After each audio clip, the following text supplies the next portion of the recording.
My skin feels different. I feel lighter. The pains, I don't even have I don't even have joint pains anymore.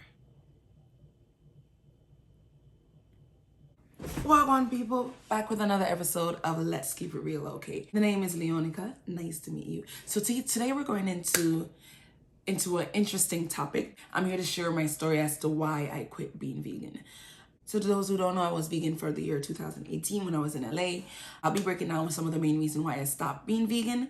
What are the education that I've gained through attending different school and studying at American School of Symptometry with Dr. Maxwell Narte, and some of the different information that changed my whole aspect on diet and changed my whole aspect on nutrition on a whole. One of the main reasons why I ended up quitting being vegan is oftentimes feeling too weak. I would eat as much as possible, and as you guys know from this channel, like I love to cook. And I have numerous experience and education in culinary arts on a whole, like across the border, whether it be from high school day, university level of professional cooking and professional baking, whether it be at cooking at a 5-star, 5-diamond hotel in Vancouver. But yeah, I've had multiple experience across the board about cooking. So I know how to like have different variety and keep things interesting and switching it up a little bit. I know a little bit about switching it up. But one of my biggest problem was the fact that no matter what I cook, I seem to always never feel satisfied. It doesn't help the fact that I'm anemic a little bit. Like no matter what I cook, whether it be like lentils, soups, avocado toast, curry chickpea, and cornbread, vegan pancakes, the list is endless. No matter what I cooked, my cells, my body doesn't feel fulfilled. My body felt weak. My body felt like I was lacking something. There was something missing. Sometimes I even find myself craving meat. And I'll get into a little bit into that later in the video as to why I was craving meat and particularly what your body was telling you when you were craving that meat. So the second thing is that I was always hungry. I was always hungry. So it has a lot to do with the whole weakness as well. I will cook this amazing food, and yes, you feel full for a little bit, but no matter what, I always had these cravings. So it goes back, I think, with regards to like being weak and being hungry, they kind of go hand in hand, because if you're hungry, of course, you're going to feel weak. Secondly, like I was very ticky. I was very cranky. Every little thing bothers me. And I don't even want to throw anyone under the bus or anything like that, but sometimes you can tell even based on like even certain doctors, like Dr. Leila Africa, rest in peace to his beautiful soul. But he was completely vegan, right? And you can tell based on his personality, like he was cranky and the man just seemed miserable. He was always shouting. He's always like, you know, when someone's trying to ram something down your throat for you to get it. He never really led from a place of like calm and like mellow and as I say, rest in peace to a beautiful man. Like he did what he could with the knowledge that he received, and I'm not here to like not like his books on a whole. Like I even have some of them, like his books. Dr. Leila Africa is just entertaining. He's just entertaining, but that cranky side, you could see that cranky side of him coming out now and again. But yeah, me personally, like I was very ticky. I was for everything, every little thing bothered me. Every little thing I was ready to eat someone's head off. Every little thing, every little speck of details, I was ready to eat somebody's head off. I ain't gonna lie. I was cranky. So those are some of the side effects I've seen, the changes in my life and in my body and how I felt while I was vegan. As I say, the ups is the passing of stool daily.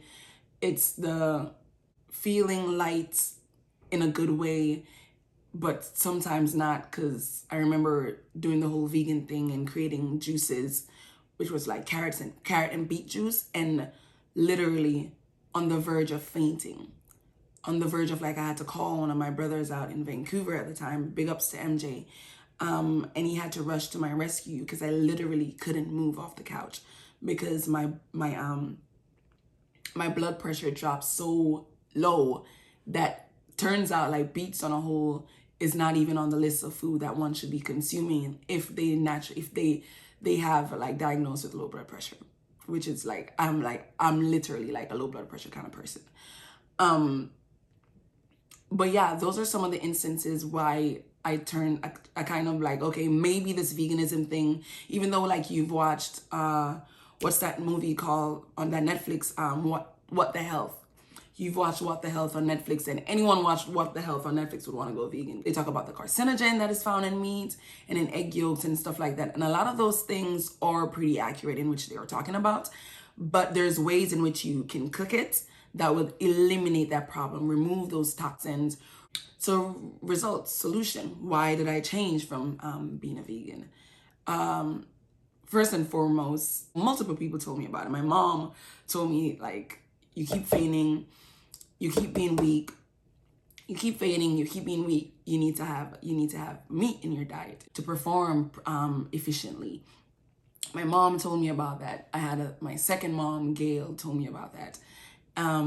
But no one could explain to me how to get rid of those so-called carcinogens that are in meat that are considered poisonous, that leads to cancer, that has all those side effects. No one could answer that question as to how do I go about eating meat but still not introduce my body to toxins and pus and all these other things, especially with the meats on the market. How do you eat meat when they have so much side effects? So much. That was the main reason why I went vegan in the first place. Until I stumbled upon a lady on set by the name of Kandaki Ikela, that literally answered every question I had as pertaining to what to eat, how to eat it, the science behind food. And we spend the whole entire day on set. I forgot even what the TV show was, because as you guys know, I'm in the film industry as well.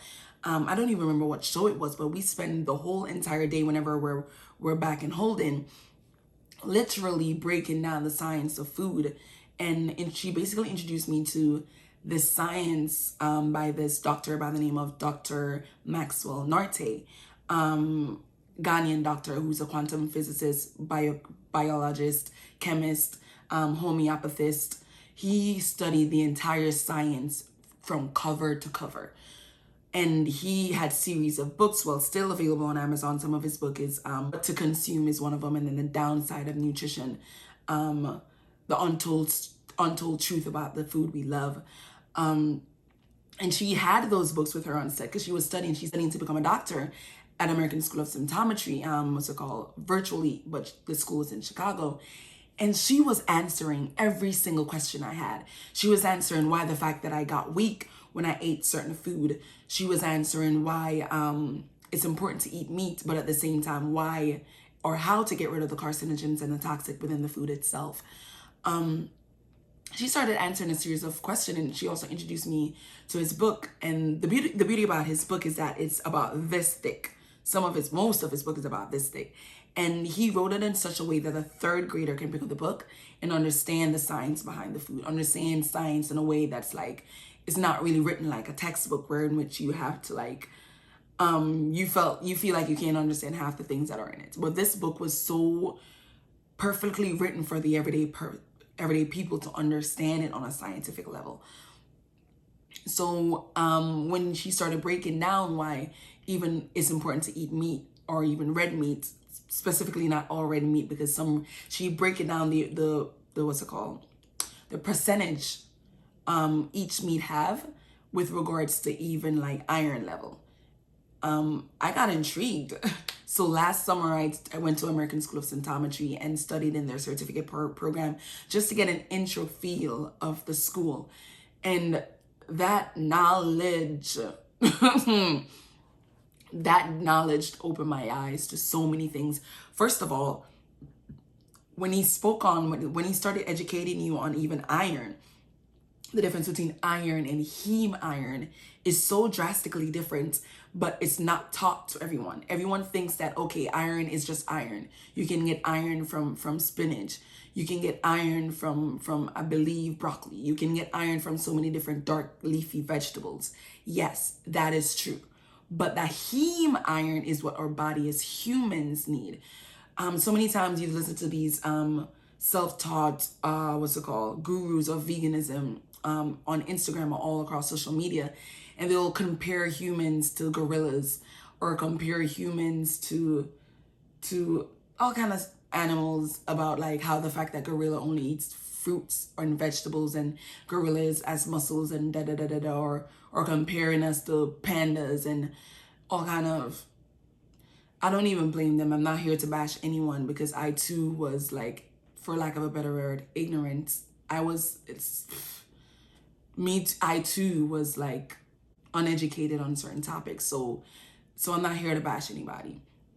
But it's to now have that understanding as to why, when you talk about even iron, if you want to talk about iron just for a second, and the difference between heme iron and iron, there's no fruits or vegetable on the planet that has heme iron in it.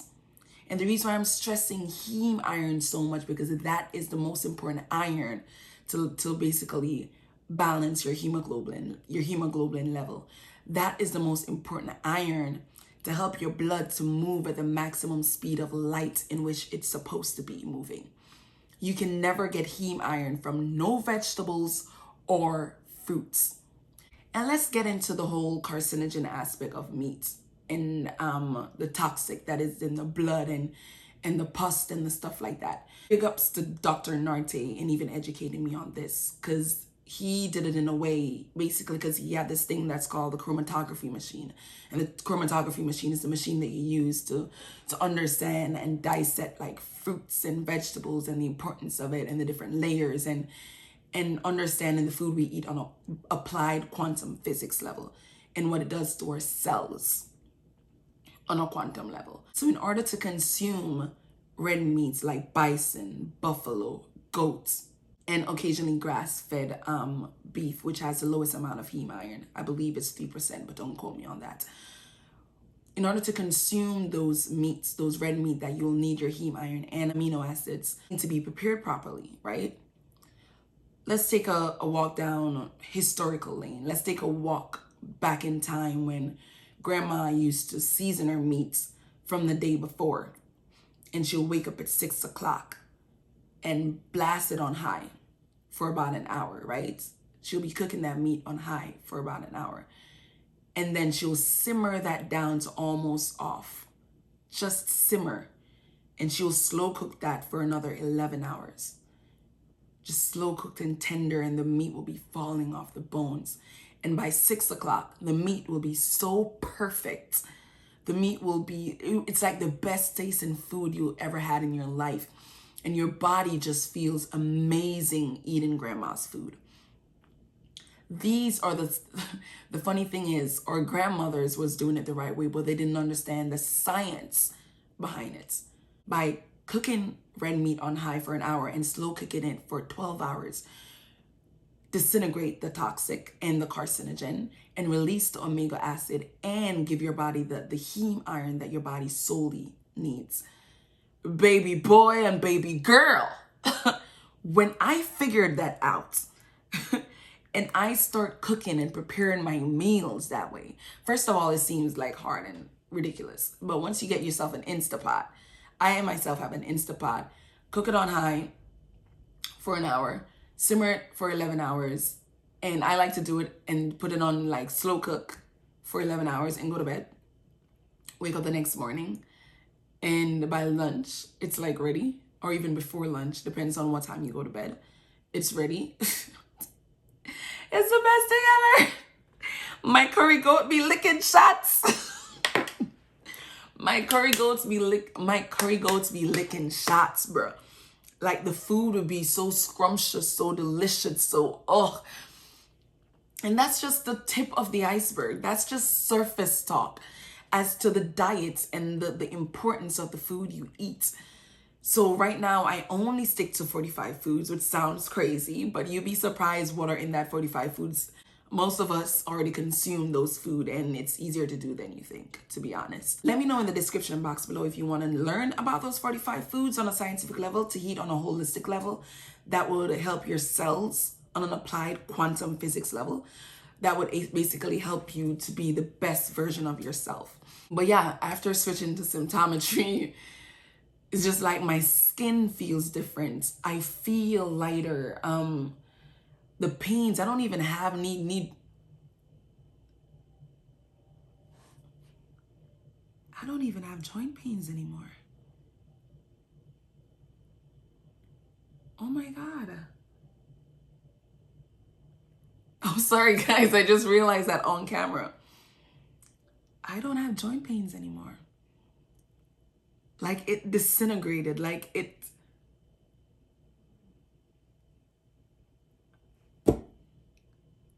Wow. Sorry. Remember to like, share, subscribe, and share to your friends and families so they have a different education as to diet or eating healthy. I will probably, hopefully answer a lot of questions that people may have. One of the key reasons I went to him was because of joint pains. Not just joint pains, like knee pains. Like I had like, due to like cheerleading and in uneducated way of practicing cheerleading in a third world country. We never knew how to stretch or anything like that. So I messed up my knee. And now I'm whining go down there like spice to spice up. Now me I whine go down there, whine and go down there. Now I'm doing all of that. Yo, I just realized that. But yes, I digress. If you want another video of me, big ups to Dr. Narte, man. Big ups to Dr. Narte. So yes, if you want another video of me going in on the food I eat, the food that are classified as the 45s, and what are the amazing stuff that you can create. I can even do, because you know on my channel I do cooking as well. So I could even do dishes that are part of the 45 foods that will have you eating at an enzyme surplus that would help your body just to stay healthy and I don't know, just be a better version of yourself. Like, I can't thank this man enough. And I don't even like mentioning his name because the moment I do, I lose my doctor. I can't even get a hold of him anymore because child. So honestly, I shouldn't even be doing this video if I want to be selfish, okay? But, oh, hold on. Before I continue this topic, how can I possibly forget? So the last time I was here, your girl was working on a formula to basically launch her cosmetic skincare product. And don't worry, I know you probably be thinking that, oh, another skincare company, a black girl owning a skincare, boo, boo, boo, boo. So introducing our first featured product, our holistic body butter. This holistic body butter is good for your hair. It helps to grow your hair. I shaved my head off and it's basically in less than a year ago and my hair is like growing back. Holistic body butter, this right here, like glass jarred gold rim top that exemplifies royalty. The ingredients I use in this is just sickening. Seriously. I use aloe vera juice, cocoa butter, capachu butter, tamanu oil, pomegranate seed oil, organic USDA certified essential oils, USDA certified organic shea butter, cocoa butter, grapeseed oil, almond oil to help with dark knuckles. This is amazing for both your body and your hair. And it, do I mention how it smells divine? Like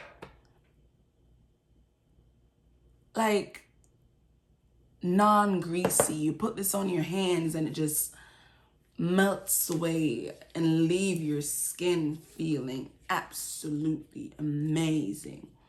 Like the smell. I can't make this up, and I'm not just saying that. But this product is amazing. I put it in my description box below so you can support your girl. And our other product, our organic black soap, pairs amazingly with our holistic body butter. Amazingly. It has four ingredients in it. Shea butter, palm oil, cocoa leaf, and plantain skin, like a typical black soap. Like this, with this, and baby girl, baby boy. These three strategically launched. This is our Egyptian loafer scrub. when you wet this bad boy up, let's say for instance you want to wet it up, I'm just gonna do it as a sample. Water, like it softens right up, and it pairs amazingly with our black soap. Break your desired piece off, soap up your loofah scrubs, and then lather your body with our holistic body butter. Like, boo-boo, it don't get no better than this. It don't get no better than this, okay? So I use it in my hair. I use it on my face daily. I use it on my body. I use it everywhere. Like this, everywhere. I use it every single where. So support your homegirl for her business. Let me know if you want a part 2 of this video, and I'll talk to you on my next one on Let's Keep It Real. Okay? Bye, guys.